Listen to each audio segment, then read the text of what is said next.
Hi friends, welcome to TMW bikes. Super bikes ಗಾಡಿನ ಯಾವ ಥರ ಸರ್ವಿಸ್ ಮಾಡೋದು, ಯಾವ ಥರ ಇಂಜಿನ್ ಅಸೆಂಬ್ಲಿಂಗ್ ಮಾಡೋದು, ಯಾವ ಥರ ಬಾಡಿ ಅಸೆಂಬ್ಲಿಂಗ್ ಮಾಡೋದು ಬಗ್ಗೆನೇ ಈ ವಿಡಿಯೋದಲ್ಲಿ ನಿಮಗೆ ನಾನು ಶಾರ್ಟಾಗಿ ನಿಮಗೆ ಒಂದು ಯಾವುದಾದ್ರೂ ಪಾರ್ಟ್ನ ಯಾವ ಥರ ಚೆಕ್ ಮಾಡಬೇಕು ಅನ್ನೋ ಬಗ್ಗೆ ಹೇಳ್ತೀನಿ. ಅದ್ರ KTM ಆಗಲಿ, ಇಲ್ಲಾಂದರೆ 1000cc ಆಗಲಿ, 2000cc ಆಗಲಿ, ಇಲ್ಲ ರಾಯಲ್ ಎನ್ಫೀಲ್ಡ್ ಆಗಲಿ, ಯಾವುದೇ ಗಾಡಿ ಆಗಲಿ ಅದ್ರ ಬಗ್ಗೆ ತಲೆ ಕೆಡಿಸ್ಕೊಳ್ಳೋಕೆ ಫಸ್ಟ್ ನಾವು ತಿಳ್ಕೊಬೇಕಾಗಿರೋ ವಿಷಯ ಏನಪ್ಪ ಅಂದರೆ, ಒಂದು ಪಾರ್ಟ್ ನಿಮ್ಮ ಹತ್ರ ಕೊಟ್ಟರೆ ಆ ಪಾರ್ಟ್ನ ಚೆನ್ನಾಗಿದೆಯಾ ಹೋಗಿದೆ ಅನ್ನೋದು ನೀವು ಚೆಕ್ ಮಾಡೋದು ಫಸ್ಟ್ ಕಲಿಬೇಕು. ಓಕೆನಾ? ಕಲಿಬೇಕು. ಯಾಕಂದರೆ ಕಲ್ತಿದ ಮೇಲೆ ನಿಮಗೆ ಅದು 1000cc ಇರಲಿ, ಇಲ್ಲ 500cc ಇರಲಿ, ಇಲ್ಲ 200cc ಇರಲಿ, ಇಲ್ಲ 250cc ಇರಲಿ, ಯಾವುದೇ ಇದ್ರೂ ತೊಂದರೆ ಇಲ್ಲ.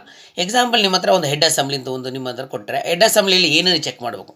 ಕ್ಯಾಮ್ ಶೆಟ್ ಚೆಕ್ ಮಾಡಬೇಕು, ರಾಕರ್ ಆರ್ಮ್ ಚೆಕ್ ಮಾಡಬೇಕು, ವಾಲ್ನ ಚೆಕ್ ಮಾಡಬೇಕು.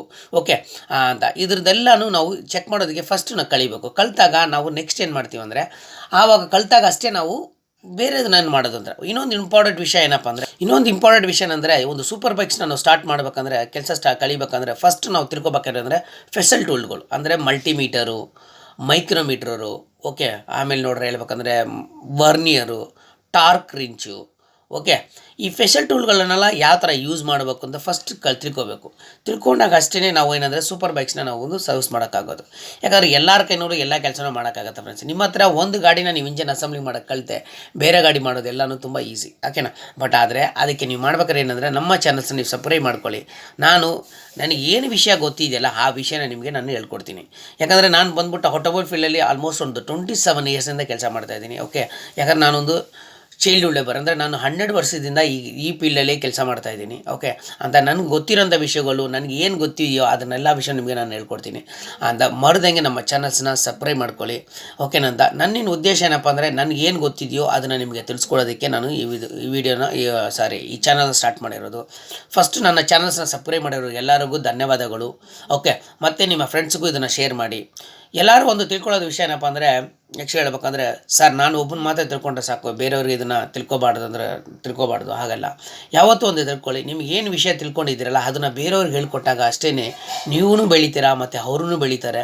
ಇನ್ನೊಂದು ವಿಷಯಪ್ಪ ಏನಂದರೆ, ನಿಮಗೆ ಯಾವತ್ತೋದ್ರೂ ನಿಮಗೆ ಒಂದು ಇರುವಂಥ ನಿಮ್ಮನ್ನು ಅವರು ಮರೆಯಲ್ಲ. ಒಂದು ನೀವು ಯಾವುದೇ ಒಂದು ವಿಷಯ ಕೆಲಸ ಹೇಳ್ಕೊಟ್ರೆ, ಯಾಕಂದರೆ ಇವಾಗ ನಾನು ಕಲ್ತಿರೋಂಥ ನಮ್ಮ ಗುರುಗಳ ಬಗ್ಗೆ ನಾನು ಇವತ್ತಿನವರೆಗೂ ನೆನೆಸ್ಕೊತೀನಿ. ಯಾಕಂದರೆ ನಾನು ನಾರ್ಮಲಾಗಿ ಹೇಳ್ಬೇಕಾದ್ರೆ, ನಮ್ಮ ಸೀನಿಯರ್ ಹತ್ರ ಕಲ್ತಿರೋ ವಿಷಯಗಳಕ್ಕಿಂತ ನಮ್ಮ ಜೂನಿಯರ್ ಹತ್ರ ಭಾಳ ವಿಷಯಗಳು ನಾನು ಕಲ್ತಿದ್ದೀನಿ. ಅದರಿಂದ ಈ ಒಂದು ಕೆಲಸದಲ್ಲಿ ಬಂದ್ಬಿಟ್ಟು ಸೀನಿಯರು ಜೂನಿಯರ್ ಅನ್ನೋದು ಯಾವುದೇ ವ್ಯತ್ಯಾಸ ನೋಡಬೇಡಿ. ಓಕೆ, ಎಲ್ಲರೂ ಫ್ರೆಂಡ್ಲಿ ಆಗಿರಿ. ನಿಮ್ಗೆ ಏನು ವಿಷಯ ಗೊತ್ತಿದೆ ಅವ್ರಿಗೆ ಹೇಳ್ಕೊಡಿ. ಅವ್ರ ಹತ್ರ ಏನಾದ್ರು ಸಣ್ಣವ್ರು ಇದ್ರಿಗೂ ತೊಂದರೆ ಇಲ್ಲ, ಅವ್ರ ಹತ್ರ ಏನು ವಿಷಯ ಗೊತ್ತಿದೆ ಆ ವಿಷಯ ನೀವು ತಿಳ್ಕೊಳ್ಳಿ. ಓಕೆನಂತ. ಅದೇ ಥರನೇ ಇವಾಗ ನನಗೆ ಏನು ವಿಷಯ ಇದೆಯೋ ನಾನು ನಿಮಗೆ ಹೇಳ್ಕೊಡ್ತೀನಿ. ಇಲ್ವಾ, ನನಗೆ ಏನಾದ್ರು ಬೇಕಿದ್ರೆ ಕೆಲವು ಒಂದು ವೀಡಿಯೋದಲ್ಲಿ ಹಾಕ್ತೀನಿ. ಆವಾಗ ನಿಮ್ಗೆ ಏನಾದ್ರು ಗೊತ್ತಿದ್ದ ವಿಷಯ ಅಂದರೆ ಆ ಥರನೂ ನನಗೆ ಕಮೆಂಟಲ್ಲಿ ಹಾಕಿ, ನಾನು ತಿಳ್ಕೊಳ್ತೀನಿ. ಯಾಕಂದರೆ ಎಲ್ಲ ವಿಷಯನೂ ಎಲ್ಲರಿಗೂ ಗೊತ್ತಿರಬೇಕು ಅನ್ನೋದು ವಿಷಯ ಅಂತ ಯಾರಿಗೊಂದು ಇದಿಲ್ವಲ್ಲ. ಯಾರೊಂದು ದೇವರಂತಲ್ಲ, ನಾವೊಂದು ಮನುಷ್ಯರಷ್ಟೇ. ಏನಂದ್ರೆ ನಾರ್ಮಲ್ ಪರ್ಸನ್ಗೂ ಒಂದು ಟೆಕ್ನಿಷಿಯನ್ಗೆ ಏನು ವ್ಯತ್ಯಾಸ ಇರುತ್ತೆ ಅಂದರೆ, ಸ್ವಲ್ಪ ನಾಲೆಜ್ ಇರುತ್ತೆ ಅಷ್ಟೇ. ಒಂದು ಟೆಕ್ನಿಕಲ್ ಆಗಿ ಒಂದು ನಾಲೆಜ್ ಇರ್ತದೆ ಅಷ್ಟೇ, ಬೇರೆ ಏನು ವಿಷಯ ಅಂತಲ್ಲ. ಓಕೆ ಅಂತ. ಎಕ್ಸಾಂಪಲ್ ಹೇಳ್ಬೇಕಂದ್ರೆ, ಇವಾಗ ನಿಮ್ಮ ಒಂದು ಎಕ್ಸಾಂಪಲ್, ಒಂದು ಕ್ಯಾಮ್ ಶಾಫ್ಟನ್ನು ಒಂದು ಕ್ಲಚ್ ಫೋಟೋ ಒಂದು ಕೊಟ್ಟಿರ್ತಾರೆ. ಕಸ್ಟಮರ್ ಹತ್ರ ತೊಗೊಂಡಾಗ ಕೊಟ್ಟಾಗ ಅವ್ರಿಗೇನು ಗೊತ್ತಾಗುತ್ತೆ? ಅವ್ರಿಗೇನು ಗೊತ್ತಾಗಲ್ಲ. ಏನೋ ಕೊಟ್ಟಿದ್ದಾರೆ ಸರ್ ಅಷ್ಟೇ ಅಂತ ಗೊತ್ತಿರುತ್ತೆ. ಬಟ್ ಅದೇ ಒಂದು ಮೆಕ್ಯಾನಿಕ್ ಹತ್ರ ಕೊಟ್ಟಾಗ ಏನು ಹೇಳ್ತಾರೆ, ಆ ಮೆಕ್ಯಾನಿಕ್ ಆ ಪಾರ್ಟ್ ಹೋಗಿದೆಯಾ ಚೆನ್ನಾಗಿದೆಯಾ ಅಂತ ನೋಡ್ಬಿಟ್ಟು ಅವ್ರು ಹೇಳ್ತಾರೆ, ಸರ್ ಈ ಪಾರ್ಟ್ ಈ ಗಾಡಿಗೆ ಹಾಕೋಕ್ಕಾಗಲ್ಲ, ಈ ಪಾರ್ಟ್ ಬಂದು ಹೋಗಿದೆ ಅಂತ ಕಸ್ಟಮರ್ ಹೇಳ್ತಾರೆ.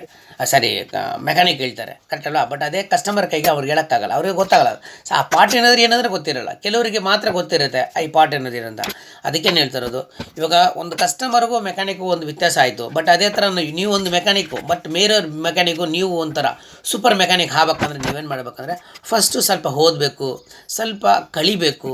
ಓಕೆ, ಸ್ವಲ್ಪ ಇಂಟ್ರೆಸ್ಟಿಂದ ಕಲಿತಾಗ ಎಲ್ಲ ವಿಷಯನೂ ನೀವು ಕೂಡ ಒಂದು ಸೂಪರ್ ಮೆಕ್ಯಾನಿಕ್ ಆಗ್ಬೋದು. ಸೂಪರ್ ಮೆಕ್ಯಾನಿಕ್ ಆಗ್ಬೇಕಂದ್ರೆ ಫಸ್ಟ್ ನೀವೇನು ಮಾಡ್ಕೋದ್ರೆ, ಫಸ್ಟ್ ಟೂಲ್ಸ್ನ ಯಾವ ಥರ ಯೂಸ್ ಮಾಡಬೇಕು ಅಂತ ತಿಳ್ಕೋಬೇಕು. ಆಮೇಲೆ ಇನ್ನೊಂದು ಅಂದರೆ, ಒಂದು ಪಾರ್ಟು, ಆ ಪಾರ್ಟಿನ ಕೆಲಸ ಏನು. ಒಂದು ಎಕ್ಸಾಂಪಲ್, ಒಂದು ಪಾರ್ಟ್ ನಿಮ್ಮ ಹತ್ರ ಕೊಟ್ಟರೆ ಆ ಪಾರ್ಟಿನ ಕೆಲಸ ಏನು, ಆ ಪಾರ್ಟ್ ಹೋಯ್ತಂದ್ರೆ ಗಾಡೀಲಿ ಏನು ಪ್ರಾಬ್ಲಮ್ ಬರ್ಬೋದು. ಓಕೆ, ಇದೆಲ್ಲ ನೀವು ತಿಳ್ಕೊಂಡಾಗ ನೀವು ಗಾಡಿನ ಓಡಿಸ್ಬೇಕನ್ನೋ ನೆಸೆಸಿಟಿನೇ ಇಲ್ಲ. ಯಾಕಂದರೆ ಎಲ್ಲರೂ ತಿಳ್ಕೊಂಡ್ರೆ ಗಾಡಿನ ಟ್ರಯಲ್ ನೋಡಿದಾಗ ಅಷ್ಟೇ ಪ್ರಾಬ್ಲಮ್ ಸಾಲ್ವ್ ಮಾಡೋಕ್ಕಾಗೋದು, ಇಲ್ಲಾಂದ್ರೆ ಸಾಲ್ವ್ ಮಾಡೋಕ್ಕಾಗಲ್ಲ ಅಂತ ತುಂಬ ಜನ ತಿಳ್ಕೊಂಡಿದ್ದಾರೆ. ಆಗಲ್ಲ ಅಂತಲ್ಲ. ಇವಾಗ ಗಾಡೀಲಿ ಬರೋಂಥ 90% ಕಂಪ್ಲೇಂಟ್ನ ನೀವು ಗಾಡಿ ಸ್ಟ್ಯಾಂಡ್ ಬೈ ಕೂತ್ಕೊಂಡೇ ನೀವು ಕಸ್ಟಮರ್ ಕಂಪ್ಲೇಂಟ್ ಹೇಳಿದಷ್ಟೇ ನೀವು ಆ ಗಾಡಿಯಲ್ಲಿರುವಂಥ ಪ್ರಾಬ್ಲಮ್ನ ನೀವು ಫೈಂಡ್ ಔಟ್ ಮಾಡ್ಬೋದು. ಓಕೆನಾ? ಅಷ್ಟು ನೀವು ಎಕ್ಸ್ಪೀರಿಯನ್ಸ್ ಪರ್ಸನ್ ಆಗಬೇಕಂದ್ರೆ ನೀವೇನು ಮಾಡ್ಬೇಕಂದ್ರೆ, ಫಸ್ಟು ಬಂದ್ಬಿಟ್ಟು ಸ್ಟೆಪ್ ಬೈ ಸ್ಟೆಪ್ ಆಗಿ ಒಂದು ತಿಳ್ಕೊಬೇಕು. ಎಕ್ಸಾಂಪಲು, ಒಂದೊಂದು ಪಾರ್ಟ್ನ ಚೆಕ್ ಮಾಡೋದಕ್ಕಾಗಲಿ, ಮತ್ತು ಬಂದ್ಬಿಟ್ಟು ಯಾವ ಥರ ಅಸೆಂಬ್ಲಿಂಗ್ ಮಾಡಬೇಕು, ಎಲ್ಲ ವಿಷಯನೂ ನಾನು ನಿಮಗೆ ಬಂದ್ಬಿಟ್ಟು ಹೇಳ್ಕೊಡ್ತೀನಿ. ಮರದಂಗೆ ನಮ್ಮ ಚಾನಲ್ಸ್ನ ಸಬ್ಸ್ಕ್ರೈಬ್ ಮಾಡ್ಕೊಳ್ಳಿ. ಯಾಕಂದರೆ ನಿಮಗೆ ನೆಕ್ಸ್ಟ್ ಬಂದ್ಬಿಟ್ಟು ಸೂಪರ್ ಬೈಕ್ಸ್ನ ಇರುವಂಥ ಗಾಡಿಗಳದು.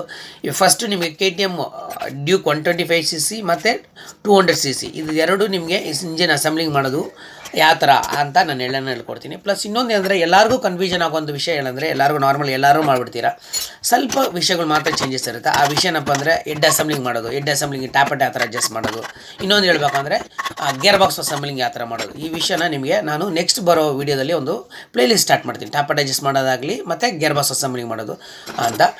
ಈ ವಿಡಿಯೋ ನೋಡಿದ್ದಕ್ಕೆ ಧನ್ಯವಾದಗಳು. ಮರದಂಗೆ ಸಬ್ಸ್ಕ್ರೈಬ್ ಮಾಡ್ಕೊಳ್ಳಿ.